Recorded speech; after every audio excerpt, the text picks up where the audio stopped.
La contre-visite médicale est réalisée à la demande de l'employeur pour vérifier si le versement des indemnités complémentaires est médicalement justifié par l'état de santé du salarié. Si vous concluez que l'arrêt n'est pas médicalement justifié, l'employeur pourra suspendre le versement des indemnités complémentaires.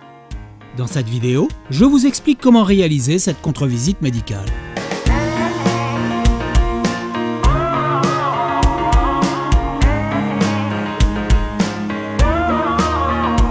Le médecin contrôleur doit se désister si le salarié est un membre de sa famille, un de ses patients en temps ordinaire ou l'une de ses connaissances.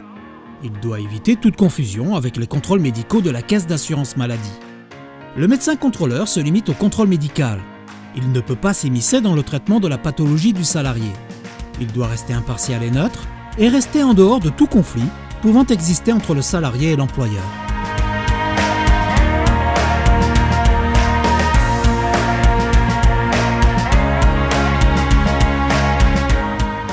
Le contrôle médical peut être réalisé au domicile du salarié, soit par surprise durant les heures de présence obligatoires, entre 9h et 11h et entre 14h et 16h, ou sur rendez-vous après l'envoi d'un courrier au salarié pour qu'il soit présent lors de votre passage.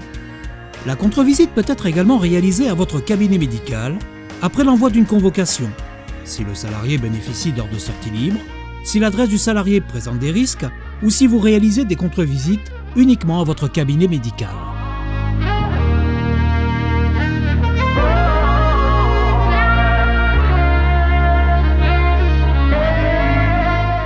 Lorsque l'employeur nous confie sa demande, nous sélectionnons le médecin le plus proche du salarié. Notre service Relations Médecins vous contacte et vous soumet la demande de contrôle. Vous êtes libre d'accepter ou de refuser. Nous déterminons alors ensemble les modalités de réalisation du contrôle et nous définissons le jour et le lieu. Nous vous adressons votre lettre de mission, accompagnée du mandat.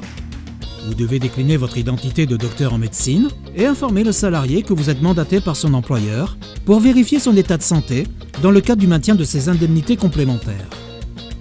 Vous pourrez présenter au salarié le mandat de l'employeur où figure le nom du salarié, de l'employeur et du médecin contrôleur.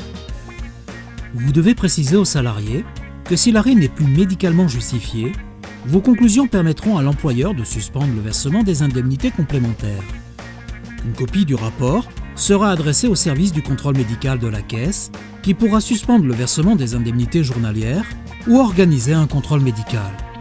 Que le salarié pourra s'en tenir aux prescriptions de son médecin traitant et poursuivre son arrêt jusqu'à son terme, sans commettre de faute vis-à-vis de son employeur. Si le contrôle est réalisé au domicile du salarié, vous devez vous présenter durant les heures de présence obligatoires ou durant les heures mentionnées sur le mandat. Vous devez procéder à l'examen médical et vous prenez connaissance de l'ordonnance du médecin prescripteur, des radiographies, des analyses, de la bonne prise des médicaments. Votre mission se limite à la seule appréciation de l'état de santé du salarié au jour du contrôle. Le contrôle médical n'a pas d'effet rétroactif. Vous appréciez la capacité du salarié le jour du contrôle. L'employeur ne peut pas suspendre le versement des indemnités complémentaires pour la période antérieure à votre contre-visite si l'arrêt n'était pas médicalement justifié. Votre contrôle ne peut pas disposer pour l'avenir. Votre avis n'est valable que pour l'arrêt en cours. En cas de reprise anticipée ou de prolongation de l'arrêt de travail, il faudra réaliser un nouveau contrôle médical si l'employeur le souhaite.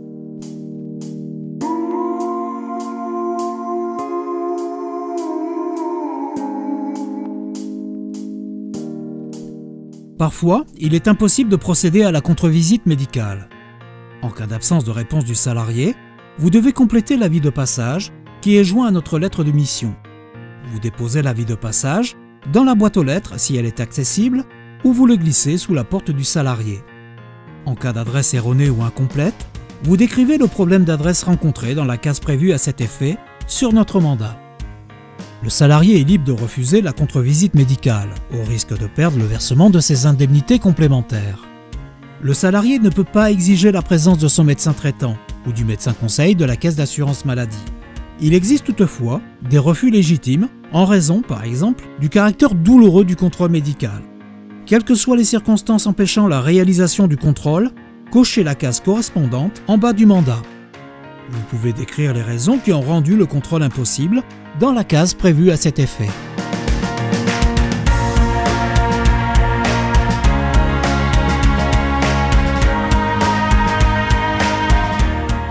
Vous remplissez le mandat en cochant la case correspondant à votre conclusion. Vous laissez une copie du mandat complété au salarié ou dans sa boîte aux lettres. Si le contrôle n'a pas pu être réalisé, cochez la case correspondant à la circonstance qui a rendu impossible la contre-visite médicale. Vous nous informez par téléphone du résultat de votre contre-visite et vous nous adressez par mail ou par télécopie le mandat complété. Des réceptions de votre mandat et de votre note d'honoraires, nous vous adresserons le règlement correspondant.